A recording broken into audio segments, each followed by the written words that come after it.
Nah, Bapak Ibu, malam ini kita lihat satu operasi yang sangat penting ya, yaitu operasi konvolusi.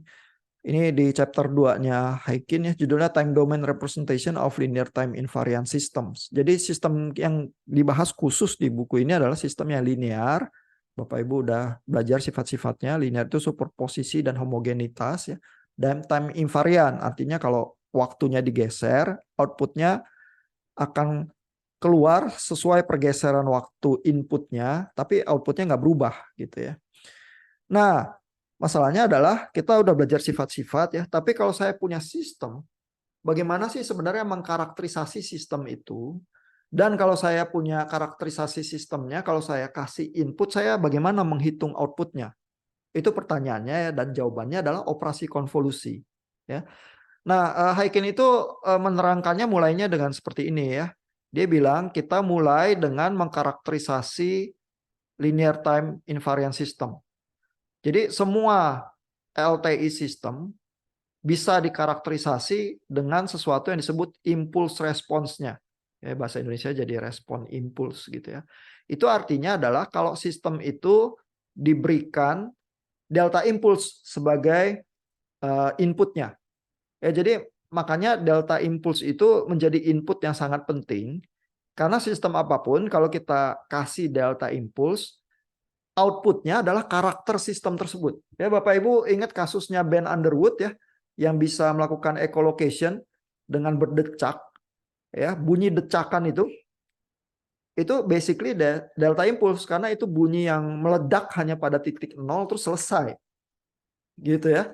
Nah, jadi ini tuh kepentingannya delta impuls karena begitu si Ben Underwood langsung dengar apa gemak dari delta impuls yang dihasilkan dengan mulutnya itu, basically dia kalau otaknya mampu memproses ya, basically dia melihat sistem itu yang apa gemanya dia dengar. Dia dengan demikian mempunyai sinyal yang kalau diproses bisa membuat dia melihat ke seluruh ruangan itu walaupun dia buta.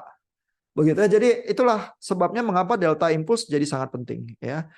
Nah, ini maka kata Haykin delta impuls atau impulse response ya, output yang dihasilkan dari input delta impuls itu secara sepenuhnya mengkarakterisasi kelakuan dari sistem yang linear time invariant itu ya. Nah, artinya apa? Artinya kalau kita punya impulse response-nya, maka output dari sistem itu selalu bisa kita hitung dengan inputnya, yaitu dengan cara menjumlahkan, ya ini superposisi ya, menjumlahkan impuls-impuls ya dari inputnya yang dikalikan dengan faktor tertentu.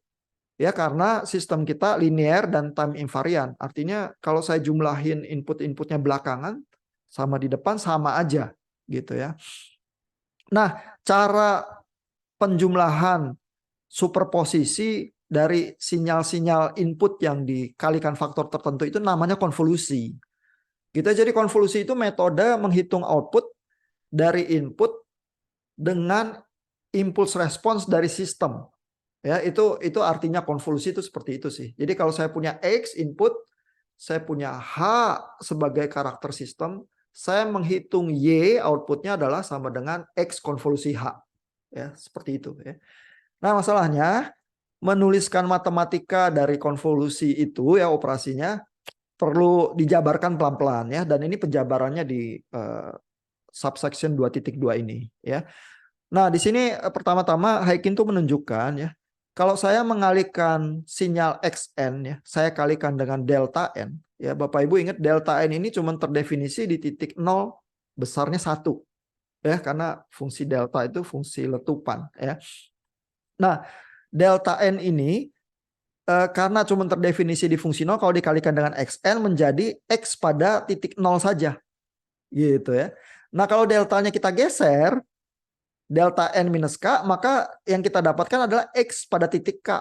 Karena deltanya kita geser, cuma terdefinisi pada titik K. Ya, sehingga kita mendapatkan fungsi X pada titik K. Ya. Jadi kalau Xn saya ternyata banyak komponennya pada titik min 2, min 1, 0, 1, 2, dan seterusnya gitu ya, fungsi saya, maka saya bisa tulis satu-satu nih. Oh, X pada titik minus 2 dikali delta N plus 2. Ini menghasilkan X pada titik minus 2. Terus X pada titik minus 1 begini. X pada titik 0 begini. Ya, dan seterusnya sampai X pada titik tak hingga juga boleh. Ya, sehingga dengan demikian, artinya saya bisa menulis fungsi Xn apapun sebagai penjumlahan-penjumlahan fungsi XK dikalikan dengan delta N minus K yang saya jumlahkan dari minus tak hingga sampai tak hingga K. Gitu ya, artinya segala jenis input Xn saya bisa tuliskan sebagai penjumlahan delta-delta di setiap titik waktunya. Gitu ya, sesederhana itu sebenarnya. Tapi penulisan semacam ini jadi penting karena berarti Xn ini sembarang input yang bisa saya tulis seperti ini. Kalau Xn-nya saya masukkan ke dalam Hn dan H itu adalah fungsi sistem tertentu ya, apa yang terjadi dengan operasi ini ya. Jadi ini Xn-nya dimasukin ke Hn ya. Nah, kita lihat ya. Kalau Hn itu linear, dalam time invariant, berarti sigmanya ini bisa saya keluar dari H karena jumlahin X-nya duluan atau jumlahinnya belakangan setelah lewat H sama aja. Ya kan, linearitas itu berlaku superposisi. Ya, sehingga kita lihat dari hasil turunannya ya. Ini di bawah sini ya. Kita lihat sigmanya keluar nih ke sebelah kiri H. Ya. Lalu kalau sigmanya keluar, X-nya boleh saya keluarin nggak? Boleh keluar juga ya, karena jumlahin X-nya duluan, saya sigma dulu baru dimasukin ke H, boleh ya. Nah, lalu tinggal delta-delta ini ya, yang pada posisi N-K, ini kalau dimasukkan ke H, itu kita sebut sebagai impulse response ya. Ini H dari delta N-K, saya sebut H kecil N-K, terus saya sebut ini input impulse response.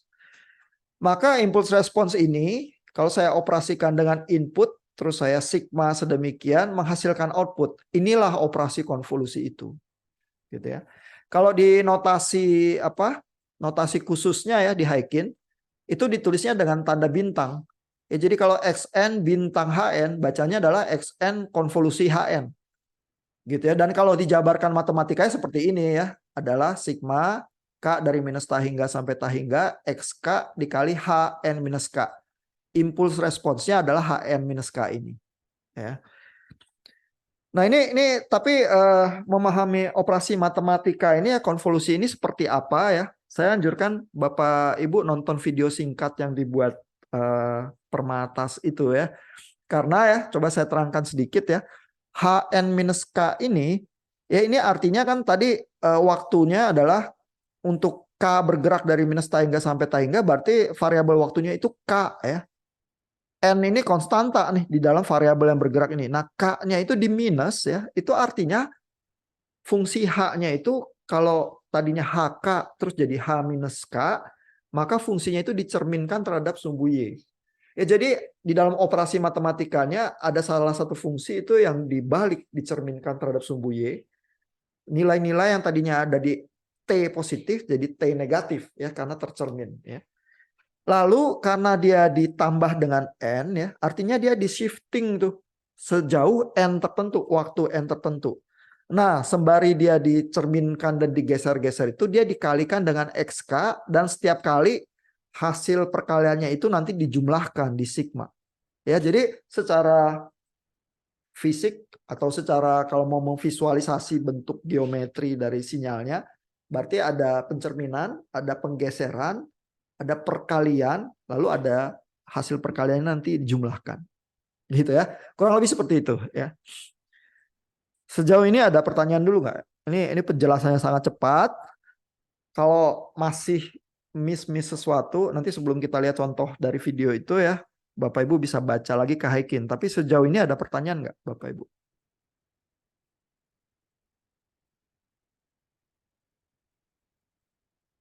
Kita coba lihat videonya dulu ya. Nah, jadi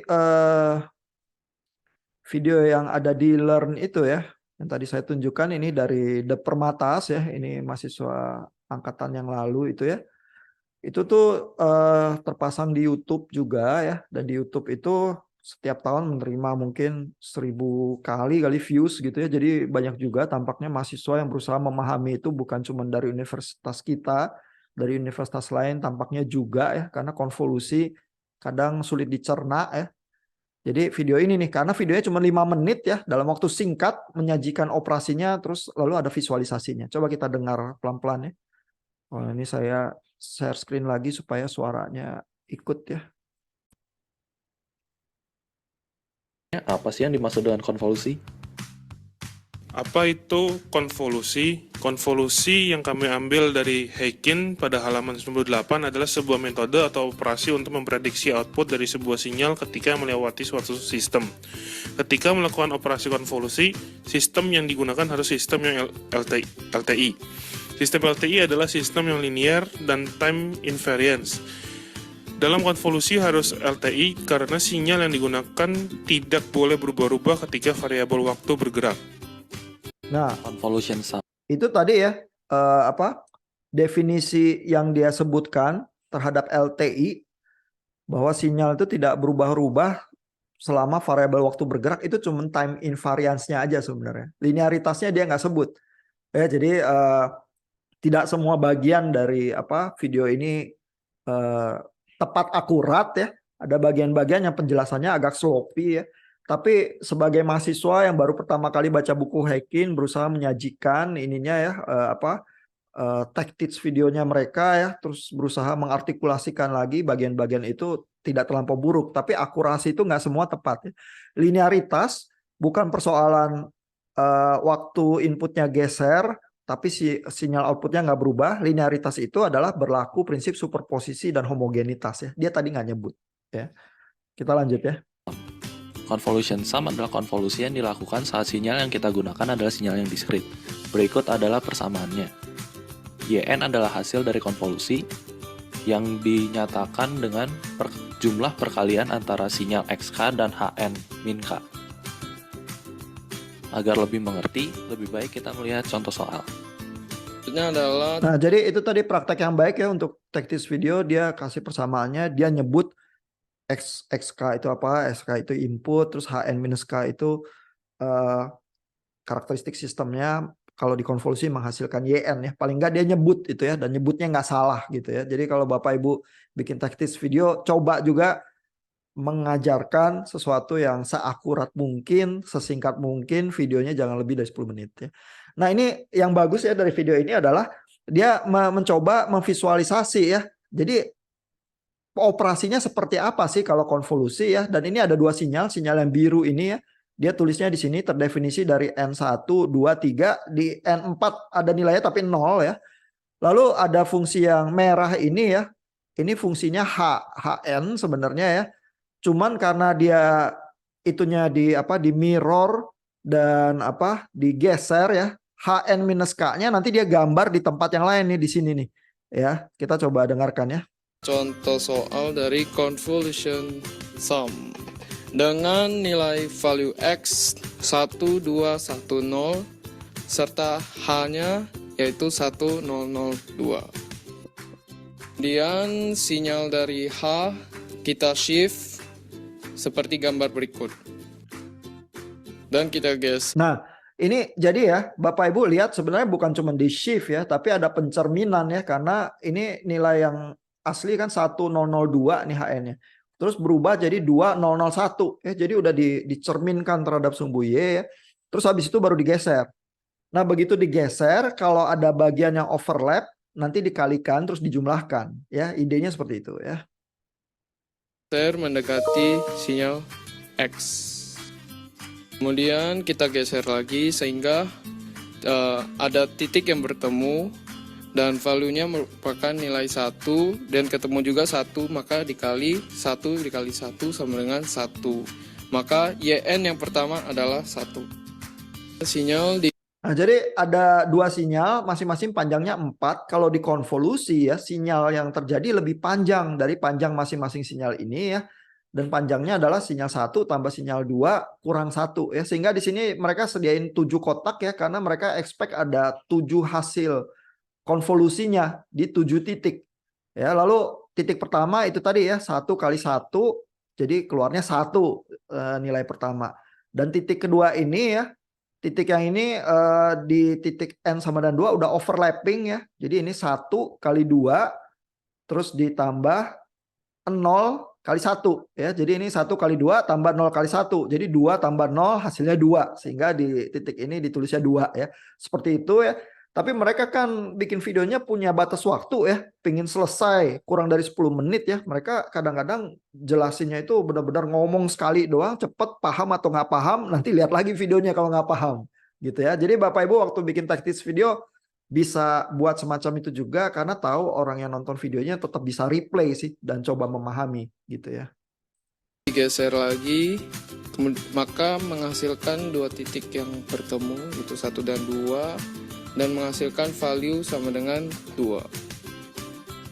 Lalu kita geser lagi, kemudian maka akan menghasilkan 3 titik yang berhimpitan, yaitu di titik N sama dengan 1, N sama dengan 2, dan N sama 3. Maka value-nya akan menjadi 1 dikali 1 ditambah 0 dikali dengan 2 ditambah 1 dikali 1. Maka hasilnya adalah 1. Kalau kita geser lagi, maka ada 4 titik yang bertemu menghasilkan nilai 2 dikali 1 ditambah 0 dikali 2. Jadi ini saya fast forward ya. Dia ngitung terus sampai sinyal merahnya geser-geser terus sampai habis. Kalau udah nggak ada yang berhimpit lagi, berarti konvolusinya udah selesai. Gitu ya. Di ujung ini nanti dia gambar sinyal hasil konvolusinya sih. Sama dengan 2. Kemudian pergeseran terakhir menghasilkan nilai sum sama dengan 0. Berikut Nah, ini jadi gambar konvolusinya itu seperti itu. Ya, yang ini adalah sum dari ketika overlap pertama. Begitu sinyal merahnya geser lagi, yang ini adalah sigma dari sinyal-sinyal yang udah overlap dan dijumlahkan itu tadi.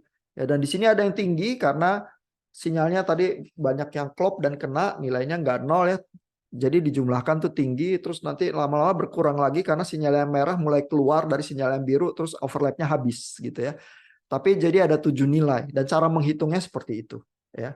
Nah, kalau di UTS pasti keluar soal satu hitungan konvolusi diskrit. Mudah-mudahan Bapak Ibu bisa menghitungnya dengan baik ya. Yang Bapak Ibu perlu perhatikan juga adalah kalau fungsi yang merah ini dicerminkan ya, ini asumsinya tampaknya fungsi yang pertama ini, nilai yang pertama ini di titik 0 nih. Tapi bisa saja ya fungsi ini mulainya nggak di 0 ya, melainkan di titik yang lain ya. Misalnya di 1 ya, kalau di 1 begitu dicerminkan nilainya gesernya sampai -1 tuh. Gitu ya. Jadi Bapak Ibu bisa lihat soal-soal lain di Haikin atau soal-soal UTS dari tahun-tahun lalu ya untuk melihat komplikasinya ya kalau sinyal itu mulainya nggak di 0 ya. Nah, sejauh ini dulu ada pertanyaan nggak Bapak Ibu soal konvolusi perhitungan fungsi diskrit? Bapak, saya mau nanya, Pak. Ya, Bu. Tadi itu kan ada prosesnya di mirror, habis itu di shifting ya, Pak, dia. Betul.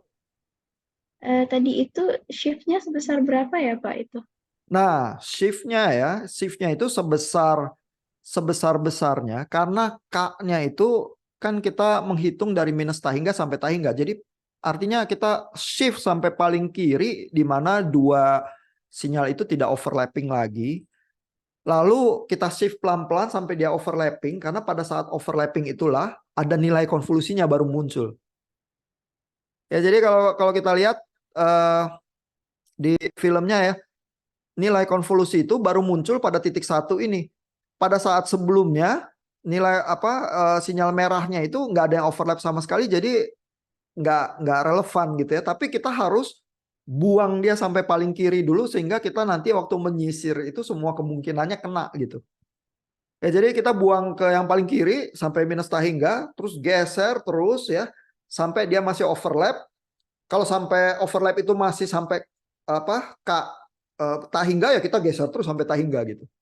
Ya, cuman buat soal-soal ujian biasanya sinyal kita terbatas besaran waktunya ya sehingga nggak harus dikonvolusi sampai tahingga. Atau kalau sinyalnya stabil ya, Baibo stable gitu, kalaupun sinyal itu sampai tahingga nanti sinyalnya mungkin terus menurun ya sehingga ujung-ujungnya kalau kita jumlahkan terus buntutnya gitu dia tetap terbatas sih sebenarnya gitu ya.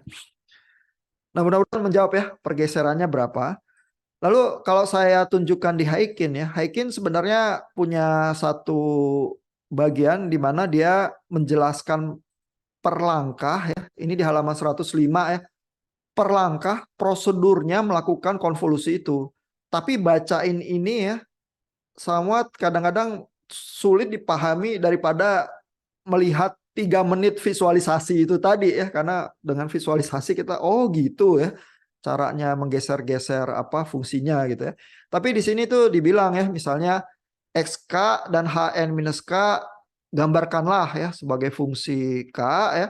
Lalu cerminkan HK ya, karena ada jadi H minus K pada K titik 0 ya. Jadi cerminkan terhadap sumbu Y ya, sehingga mendapatkan H minus K, lalu geser sejauh titik N ya. Tapi sejauh titik N kita maunya N itu besar dan negatif ya. Dengan kata lain geser sejauh mungkin ke kiri sampai sinyalnya nggak overlapping lagi ya. Jadi sebenarnya langkah-langkahnya ditulis di sini nih. Satu-satu ya, habis geser terus hitung fungsi immediate, fungsi intermediate ini adalah fungsi sebenarnya hasil perkalian penjumlahan pada satu titik ya. Misalnya ya, di sini ada contoh sederhana ya. Sebentar saya kasih lihat ya.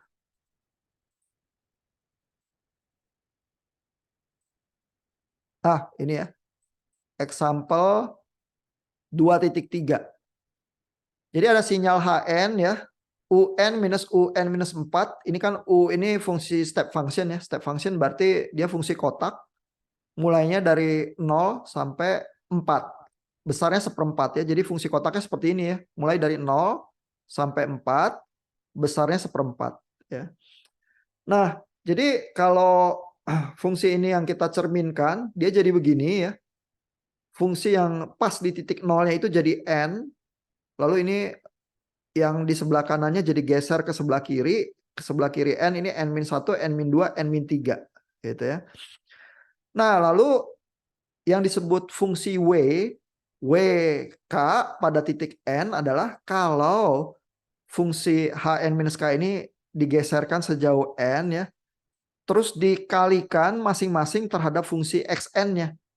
Ya, jadi misalnya di titik yang ini ya, 1/4 dikalikan 1 gitu ya, terus 1/4 dikalikan 1 lagi. Ini karena nilai fungsinya 1/4 semua, terus ini 1 semua, jadi perkaliannya masing-masing kalau overlap 1/4 kali 1 ya 1/4 ya. Sehingga di bagian ini kita menghasilkan fungsi ini nih, yang nilai 1/4, 1/4, 1/4 gitu ya. Nah, inilah fungsi intermediate itu. Artinya dengan kata lain di dalam rumus perkaliannya itu, hitunglah fungsi di mana itu perkalian antara dua fungsi yang overlap itu ya. Lalu fungsi WN ini nanti di sigma ya, sehingga misalnya di titik HN-K-nya ini udah masuk ke titik 2 ya, di mana ada 3 nilai ini overlap ya. Kita lihat hasil konvolusinya di titik 2 adalah 3/4. Ya, karena ada 3 titik, 1/4 kali 1 yang kita jumlahkan ya, 1/4 kali 1 kan 1/4, tapi kita jumlahkan 3 titik jadi 3/4 nih nilainya di titik N sama dengan 2 gitu ya. Kalau kotak yang ini masuk lagi terus dikalikan lagi sama 1, semuanya kena ya karena overlap, maka nilainya itu jadi 1/4 kali 4 jadi nilainya 1 ya. Jadi di titik ini mulai nilainya 1 terus sampai kotaknya keluar lagi dari kotak yang besar ini ya, sehingga nilainya menurun lagi gitu. Jadi kalau Bapak Ibu bisa membayangkan pencerminan itu terus overlap dijumlahin dan sebagainya, Bapak Ibu bisa membayangkan juga fungsi akhir outputnya seperti apa bentuknya gitu ya. Nah, mudah-mudahan sejauh ini cukup jelas untuk yang diskrit ya. Ada pertanyaan lagi nggak Bapak Ibu? Nah, yang continue ya, yang continue itu secara teknis tuh sebenarnya idenya sama ya. Perbedaannya cuma satu, bahwa kalau di sinyal diskrit ya, kita tuh menjumlahkannya bisa pakai sum ya, karena kita jumlahkan per satu nilai di setiap titik diskrit itu. Tapi kalau sinyalnya continue, penjumlahan kita itu harus integral. Ya, karena semua titik di bawah fungsi yang overlap itu kita harus jumlahkan gitu, sehingga rumusnya tuh rumus integrasi ya. Jadi ini kalau saya tunjukkan ya bagian Haykin, di mana konvolusi itu sinyal yang kontinu ya. Makanya Heikin nerangin yang discrete dulu karena yang discrete tuh lebih mudah dipahami ya. Terus dia move on ke yang kontinu ya. Dan yang kontinu itu istilahnya bukan convolution sum tapi convolution integral karena fungsi sumnya ini berhubung sinyalnya kontinu harus diganti dengan integral. Ya, jadi dari segi kalkulasi juga lebih ribet dikit ya, lebih ngeselin dikit ya untuk fungsi yang kontinu gitu ya. Untungnya kalau udah masuk komputer, semua kalkulasi itu discrete ya. Jadi sebenarnya sinyal digital kalau diproses oleh komputer atau digital signal processor ya, bentuknya konvolusi-konvolusi discrete. Cuma kalau di alam atau matematika kita fungsinya kontinu, kita harus menghitung pakai integral nih gitu ya. Tapi konsepnya sama, notasinya beda ya. Ini xt-nya bisa dituliskan sebagai fungsi x tau dikali delta-deltanya pada titik t minus tau ya. Ini masih konsep yang sama itu ya. Terus inputnya ini dimasukkan ke h. Terus karena dia linear, integralnya bisa dikeluarin dari h. Begitu juga inputnya ya. Sehingga ujungnya kita dapat persamaan konvolusi yang seperti ini. Ya ini tepat sama, cuman notasinya adalah YT output ya, pakai T, karena ini sinyal kontinu ya, bukan pakai N ya, pakai T. Lalu kalau tadi discrete itu N minus K, ini T minus tau. Ini tuh tau bahasa Yunani, ini huruf Yunani ya, tau ini. Mirip T, tapi huruf Yunaninya tau ya, untuk membedakan dari T gitu ya. Kita integral X tau, H, T minus tau, D tau ya. Jadi di integralnya terhadap tau. Ya, tapi H-nya H minus tau digeser-geser sejauh T setiap kali perhitungan ya. Konsepnya sama yang discrete, notasinya beda, perhitungannya integral ya. Kita coba lihat contoh simulasinya ya di video 5 menitan itu tadi ya dari De Permatas ya, karena di situ mungkin bisa lebih jelas ya. Adalah hasil convolution sum antara dua buah sinyal. Selanjutnya kami akan menjelaskan tentang convolution integral. Convolution integral adalah konvolusi yang kita gunakan saat sinyal yang masuk adalah sinyal kontinu. Cara operasinya sedikit berbeda karena kita menggunakan integral untuk menghitung hasil konvolusi. Berikut adalah contoh soal agar kita lebih mengerti. Berikut adalah contoh soal. Ini contoh soalnya dari UTS tahun 2017 ya. Jadi Bapak Ibu bisa lihat juga di arsip UTS kita ya. Ini sinyalnya XT segitiga, YT-nya segi 4, mulainya dari min 1 sampai 2 ya. Dan De Permatas ini dengan tepat ya, mungkin karena udah lihat solusi UTS-nya ya, yang dicerminkan ya, ini kan sengaja ditulis XT dan YT ya. Jadi nggak ada XT dan HT ya, supaya Bapak Ibu nggak bebas memilih yang mana sinyal yang mau dicerminkan. Karena ya XT konvolusi HT dengan HT konvolusi XT itu hasilnya sama. Ya, jadi mungkin kehati-hatian yang diperlukan adalah kalau kita mencerminkan fungsi yang berbeda ya, hasilnya harusnya sama, cuman kadang-kadang kalkulasi kita jadi lebih repot sedikit ya. Ini ya di dalam kasus yang ini, kalau Bapak Ibu memilih mencerminkan yang segitiganya ya, lalu fungsi segitiga jadi muncul di sini gitu ya.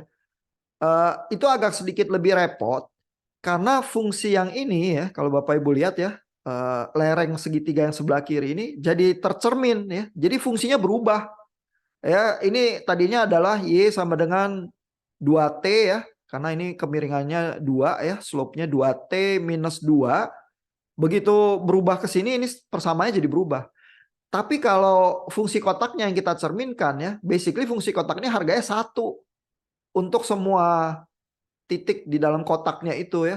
Sehingga kalau kita cerminkan harganya nggak berubah, tetap aja 1. Cuman range-nya dia dari T mana sampai mana gitu ya. Sehingga lebih nggak komplikasi kalau kita pilih mencerminkannya ini. Kalau mencerminkannya ini, tahu-tahu lereng-lereng ini langsung fungsinya pada berubah. Ya. Mungkin Bapak Ibu kalau nyobain soal-soal UTS nanti baru rada paham kalau salah memilih sinyal untuk yang mau dicerminkan jadi agak berabe ya. Mungkin mencerminkan fungsi-fungsi yang lebih kotak-kotak itu lebih menguntungkan, terutama kotak karena nilainya konstan untuk semua titik T gitu ya. Nah, di sini terdapat dua sinyal, yaitu XT dengan YT. Dari contoh soal tersebut, kita disuruh mencari konvolusi dari xt dengan yt menggunakan konvolusi integral. Pertama, kita akan melakukan shifting terhadap yt. Selanjutnya, Nah, jadi itu kelihatannya tadi dicerminkan ya. Terus digeser ke kiri jauh, terus digeser pelan-pelan sampai overlap ya.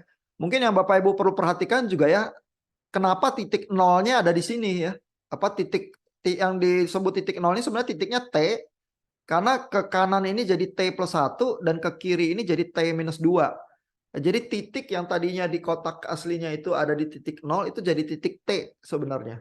Geser ke kanan T plus sekian, geser ke kiri T minus sekian gitu ya. Karena nanti batas integralnya harus melihat batas T ini, T-nya ada di mana. Gitu ya. Kita coba lanjut lagi. sinyal yt akan kita geser mendekati sinyal xt. Kemudian sinyal yt digeser sampai 0 lebih besar sama dengan t dan lebih kecil dari 1. Nah ini ya, pada saat posisi seperti ini, kotaknya masuk ke dalam segitiganya ya. Sehingga di mana ada overlap ini kita harus menghitung integralnya nih. Ya, tapi batas integral dari mana sampai mana? Nah, segitiganya mulainya dari 1 sampai 3 ya. Jadi dari 1, terus tapi batas atasnya adalah batas kotak ini ya, di mana kotaknya berhenti nilainya itu adalah T plus 1. Sehingga kalau kita hitung integralnya, bagian mana sih yang kita jumlahkan yang fungsinya overlap adalah dari T-nya sama dengan 1 sampai T-nya T plus 1. Ya, seperti itu tuh nulis batas integralnya. Lalu fungsinya apa? Nah, fungsi yang di dalam ini adalah fungsi miringan ini ya. Fungsi miringan ini adalah 2 tau minus 2 ya, karena dinyatakannya terhadap tau integralnya ini ya. Jadi fungsi ini 2 tau minus 2 karena kemiringannya 2 lalu memotong sumbu y-nya di titik minus 2 ya. Nah, tapi 2 tau minus 2 ini dikalikan dengan 1 ya, karena fungsi kotaknya 1 ya. Jadi 2 tau minus 2 kali 1 ya, jadi 2 tau minus 2 ya, d tau. Terus kita hitung integralnya, ini integral kalkulus biasa aja ya. 2 tau di integral jadi tau kuadrat ya. Terus minus 2 jadi minus 2 tau. Terus dimasukin batasnya dari 1 sampai T plus 1. Ya, jadi Bapak Ibu juga perlu perhatikan T sama tau beda ya. Karena T plus 1 ini dimasukkan ke variabel tau, dia jadi konstanta itu. Ya, jadi T plus 1 ini masuk ke sini jadi T plus 1 kuadrat ya. Terus bisa dihitung ya, T kuadrat plus 2T plus 1 minus 2 tau, hasilnya ini. T kuadrat. Ya. Sehingga untuk area di mana T-nya antara 0 sampai 1, karena ini kan T-nya ini ada yang di tengah-tengah kotak ini ya, bergeraknya antara 0 sampai 1 nih. Di dalam pergeseran yang ini ya, menghasilkan integralnya adalah hasil perhitungan ini, T kuadrat. Gitu ya, lalu habis itu kotaknya geser lagi, sehingga ada bagian kotak ini yang masuk ke segitiga bagian kanan, terus ada yang sebelah kiri yang harus diintegral, sehingga daerah integral kita ada 2, dengan fungsi yang berbeda. Ya, kita lanjut. Sehingga menghasilkan area dari T sama dengan 1 sampai dengan T tambah 1 dengan persamaan garis 2 tau kurang 2. Dan hasil integralnya adalah sebagai berikut. Selanjutnya sinyal digeser lagi sampai T lebih besar sama dengan 1 dan lebih kecil dari 2. Sehingga menghasilkan 2 area dengan batas 1 sampai 2 dan 2 sampai T tambah 1. Jadi dia nyebut batas areanya ya, karena ada integral kiri sama integral kanan. Lalu integral kiri ini dari 1 sampai 2, batasnya ya, ini 1 sampai 2. Fungsinya 2 tau minus 2 itu. Lalu integral kanan ini, batasnya antara 2 sampai T plus 1. Ya, ini antara 2 sampai T plus 1. Tapi fungsinya lain, karena fungsinya adalah perkalian antara 1 sama lereng yang sebelah kanan dari segitiga kita. Dan lereng yang sebelah kanan ini fungsinya adalah minus 2 tau ya, karena slope-nya minus 2 ya, plus 6. Karena ini nanti kalau motong sumbu Y ada di plus 6. Gitu ya. Jadi nulis integralnya ini harus bisa juga ya memahami apa yang terjadi dengan perkalian fungsinya gitu ya. Terus habis itu ngitungnya pakai kalkulus biasa, batas-batasnya dimasukin, nanti dapat output dari integralnya itu ya. Kalau Bapak Ibu ujian, kalau udah bisa nulis integralnya dengan benar, ini udah ada nilainya nih. Perkara nanti ngitung kalkulusnya salah atau apa ya, ada kesalahan, itu nilai besarnya adalah menangkap pergeseran konvolusinya ini ya dan bisa menuliskan persamaan integralnya gitu ya. Karena itu udah separuh jalan sih kalau perkara ngitung kalkulus biasa terus salah-salah ya kalau bisa kalkulus ya nanti keluar juga hasilnya gitu ya. Area 1 menggunakan persamaan garis 2 tau kurang 2 dan area 2 menggunakan minus 2 tau tambah 6. Nah, jadi ini kotaknya digeser-geser terus ya. Ini bagiannya ini Bapak Ibu lihat segitiganya ada tepat di dalam lerengnya ini. Sehingga kalau kotaknya bergeser kelihatan daerah di bawah ini konstan ya. Nanti Bapak Ibu lihat hasilnya juga konstan nih. Ya, jadi Bapak Ibu kalau bisa memahami kenapa integralnya terjadi dan apa yang terjadi dengan fungsi kita, Bapak Ibu juga bisa punya insting hasilnya harusnya seperti apa ya. Ini saya fast forward ya. Basically ini digeser-geser terus sampai kotaknya keluar dari segitiganya sih. Dan setiap kali pergeseran menimbulkan daerah integral baru, dia hitung integralnya itu ya. Nah ini geser lagi sampai yang terakhir ini ada overlapnya ya, terus dia hitung ya. Lalu nanti dia gambar fungsi hasil konvolusinya ya. Dengan persamaan garis 2. Ini adalah hasil dari convolution integral. Nah jadi basically hasil dari konvolusinya ini tinggal fungsi-fungsi ini ya digambarkan di kurvanya ya. Dan kalau Bapak Ibu beruntung ngitung konvolusinya nggak salah ya, di setiap titik ini misalnya ini T kuadrat ya dimasukin 0 titiknya 0. Di titik 1 T kuadrat ini hasilnya 1. Terus di persamaan berikutnya yang kuning persamaannya yang ini ya. Tapi waktu Bapak Ibu masukin titik 1 harusnya nyambung. Ya, jadi kalau dimasukin 1 di sini berarti kan min 1 tambah 4 kurang 2. Ya, jadi 4 kurang 1 kurang 2 hasilnya 1 juga nih di sini. Ya, jadi kalau dimasukin angka-angkanya batasnya ya, harusnya setiap potongan kurva ini nanti nyambung. Kalau Bapak Ibu berusaha masukin titiknya ternyata nggak nyambung ya, berarti ada salah hitung tuh di daerah convolution integralnya gitu. Ya. Kalau nyambung, kalau Bapak Ibu terakhir berhasil gambar terus nyambung, oh berarti mungkin agak lega dikit, oh berarti ngitung integralnya mungkin benar ya. Terus Bapak Ibu lihat ya, yang T kuadrat ini fungsi parabolik. Ya, jadi digambar, dimasukin aja titik-titiknya terus kita gambar karena kita tahu ini parabolik gitu ya. Yang ini juga ya, minus kan fungsi T kuadrat berarti parabolik tertutup ke bawah gitu ya. Terus yang ini konstan sama dengan 2. Terus ini parabolik turun ya, karena minus T kuadrat ya. Terus yang ini T kuadrat parabolik terbuka ke atas ya. Bisa Sampai kita lihat sesuai warnanya dan interval. Nah ini kebetulan mereka udah gambar warnanya beda-beda sehingga Bapak Ibu bisa lihat juga ya warna yang mana, kurva yang mana bisa dicocokin gitu ya sehingga secara logika mungkin bisa lebih paham ya. Jadi effortnya mereka melakukan teknis video ini cukup banyak ya, visualisasi, menuliskan integralnya pelan-pelan sehingga bisa kelihatan step by step ini perhitungannya ya. Terus ujungnya mereka gambar kurvanya juga diberi warna beda-beda sehingga Bapak Ibu bisa lihat ya apa yang terjadi dengan hasil hitungan integralnya itu ya. Jadi cukup ini ya, itu video itu cukup digemari ya, setiap tahun 1000 lebih lah orang yang ini ya. Dari sisi bahwa itu bukan video yang bikin heboh politik atau apa, ada 1000 orang yang berusaha lihat setiap tahun, cukup prestasi ya. Ternyata ada juga mahasiswa yang berusaha memahami konvolusi ya, terus lihat itu, terus mungkin merasa terbantu, terus menyebarkannya ya. Walaupun Bapak Ibu juga tadi lihat nggak setiap perkataan mereka akurat ya, karena mereka sama seperti Bapak Ibu baru baca Heikin, baru belajar, baru berusaha mencoba mengartikulasikan ya. Tetapi paling enggak melesetnya itu nggak parah ya, artinya nggak ada yang salah fatal sekali, paling mereka kurang nyebut atau apa ya, mungkin menerangkannya tidak semulus yang diinginkan, basically baca ya sesuatu yang udah disetujui pelan-pelan gitu ya. Tapi dari hasil 5 menit cuman lihat gitu bisa menyampaikan cukup banyak informasi dengan akurat. Terus mudah-mudahan bisa membuat orang paham konvolusi itu prestasi yang ini ya, yang cukup hebat sih. Ya kalau Bapak Ibu berusaha mendesain video tech tips-nya ya, berusaha ngalahin yang kayak gitu, kalau sampai bisa lebih viral gitu ya, karena menolong banyak orang ya, bukan hal mudah ya untuk mengalahkan video yang itu, saya rasa. Ya. Nah sejauh ini dulu ya, kalau Bapak Ibu paham persoalan konvolusi di UTS.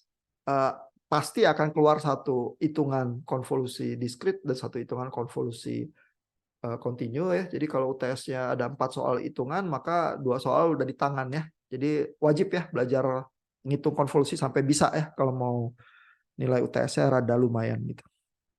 Ada pertanyaan Bapak Ibu?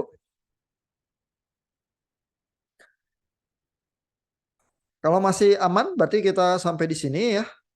Siap-siap konsolidasi dengan timnya ya, yang satu grup untuk bikin teknis video, atur strategi gimana cara buatnya. Minggu depan deadline-nya untuk submit, ruangan submitnya di forum udah saya sediakan ya.